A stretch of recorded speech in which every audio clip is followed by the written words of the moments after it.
Hello guys, welcome sa aking munting channel. Magandang araw po sa lahat. Huwag niyo pong kalimutan i-subscribe ang aking channel. Maraming salamat po. Ngayong araw po ay magluto po ako ng suman latik. So ito na nga po, nagsaing na po ako. Then itabi po muna natin siya. Tsaka ilagay na din natin yung gata ng niyog. Pakukuluan po natin siya ng dandahan para wag po siya masunog.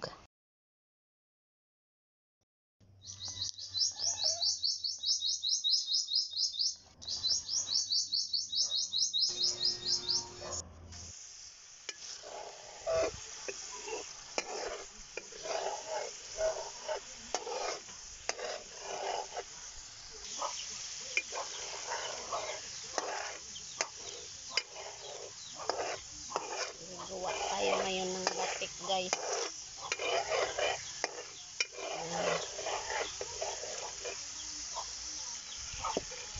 Haluin natin hanggang sa maging brown siya, golden brown. Ayan. Kasi pag hindi mo siya haluin, masusunog siya.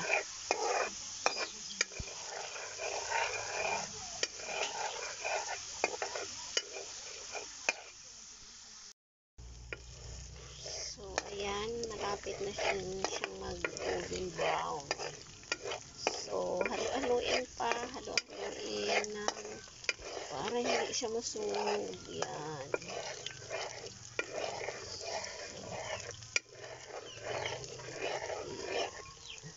So ayan guys, brown na siya. So ayan,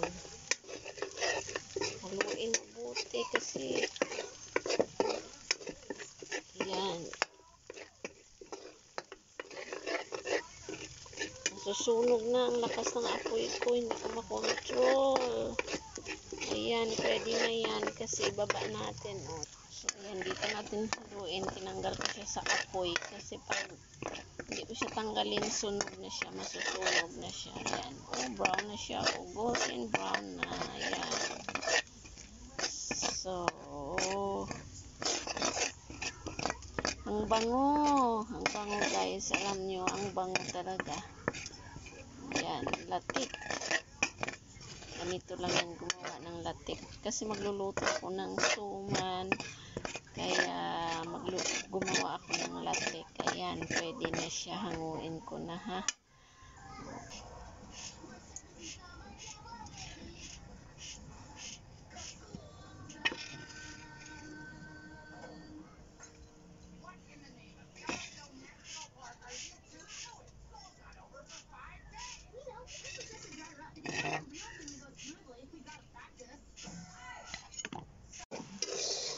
So, ito naman yung gata, nilagyan ko siya ng gata din siya ng niyog, pero hindi ko siya sinama dun sa nagtira ako ng kalahating baso. Tapos ito, nilagyan ko ng asukal. Yan, gawin para matunaw yung yung asukal. Ayan. Tapos pag, ayan, pwede na siya, pwede nang ilagay yung So, ilagay ko na guys yung malagkit. Ayan. Ayan. Tapos haluin. Mahirapan ako magpakita kasi ako lang walang paghahawak ng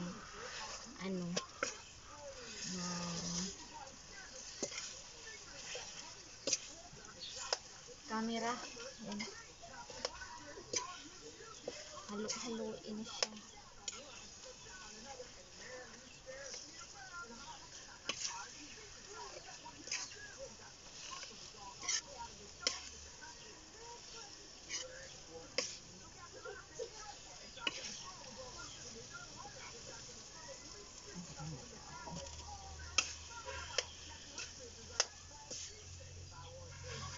Dapat dandahan ng apoy kaso hindi ito makontrol. Kahoy lang. Hindi mo siya makontrol. Ayan. So, haluin guys. Mabuti.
So guys, ito na ang ating suman latik. Oh, ready na siya para kainin. Yan.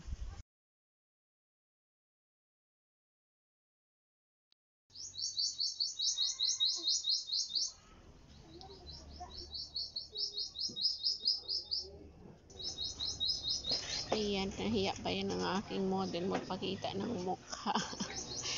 Kaya yun, side view lang, hindi ko maipakita yung mukha niya kasi nahiya siya. Ayaw niya kumain.